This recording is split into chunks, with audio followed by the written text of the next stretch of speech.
Hello everyone, welcome to my channel Spectrum Classes. Today in this video we are going to discuss some numerical problems which have been asked previously in CSIR NET. The concept of these numericals is based on nuclear G factor and the operating NMR spectrometer frequency. On the same concept, questions have been asked in June 2015 as well as in December 2017. And this is very easy concept to score the marks. So let's start with the first problem.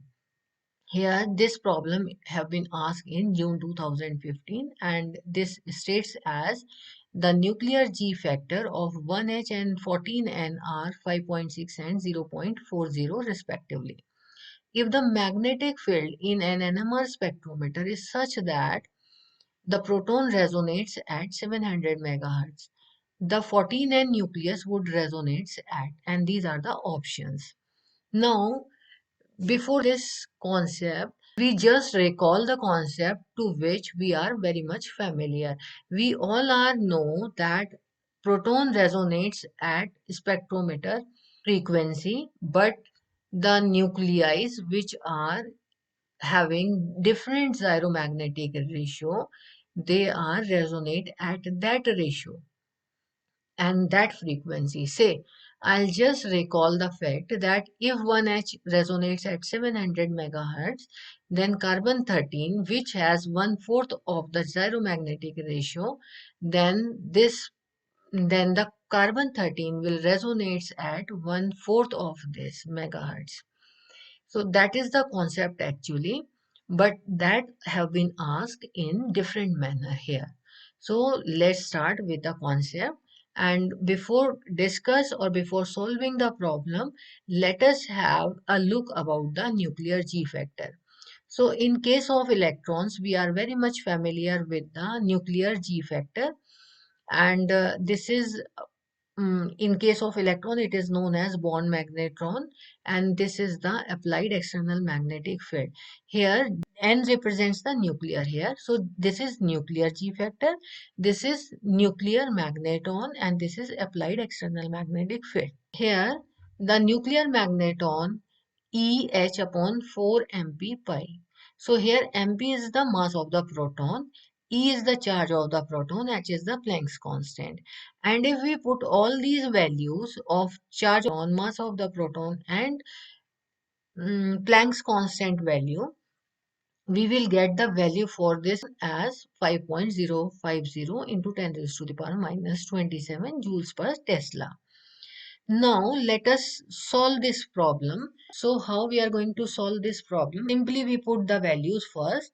Nu H, which is equal to, given over here, proton resonates at 700 megahertz. So this is equal to 700 megahertz.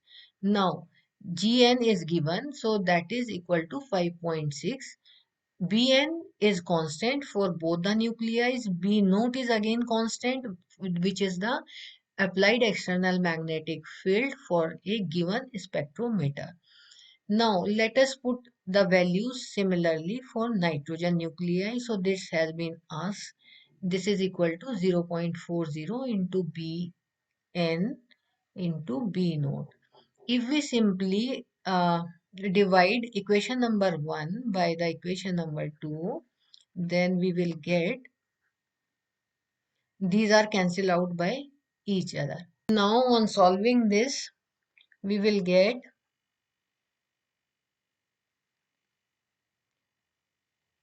this is equal to 14, and now mu n will be equal to 700 megahertz divided by 40. So we will get, after solving this, 50 megahertz. So D will be the answer. In the second problem, which have been asked in December 2017, the question states as the G factor of 1H and 13C are this and this respectively for the same value of the magnetic field strength if the 1H resonates at 600 megahertz. The 13C would resonate at, so that is the question, at which 13C will get resonate. So we have the values over here and simply we put the values in this formula like we have solved the previous question. So simply put, say this is for new H. So new H for is 600 megahertz. Gn is 5.6 into Bn into B naught. This is equation number 1 and for new C, the question have been asked and this is 1.4 Gn into Bn and applied external magnetic field. This is equation number 2, say. So on dividing equation number 2 by 1, we will get nu C upon 600 megahertz is equal to 1.4 into beta n or nuclear magnetron value B naught, because here it has been shown that B magnetic field strength value is same. So here you please do not get confused with the values. This is 5.6 into beta n. You may have one more confusion like this ki why beta n is uh, treated as a constant value. So the reason is because the nuclear dipole moment is represented by the proton. So for nuclei, beta n will be the constant value. So here these are the cancelled out by one another and this nu C will be equal to 600 divided by 4. On dividing 150 megahertz will be the answer. So C answer will be the correct answer. I hope you understand the concept and you like the video. Thank you all.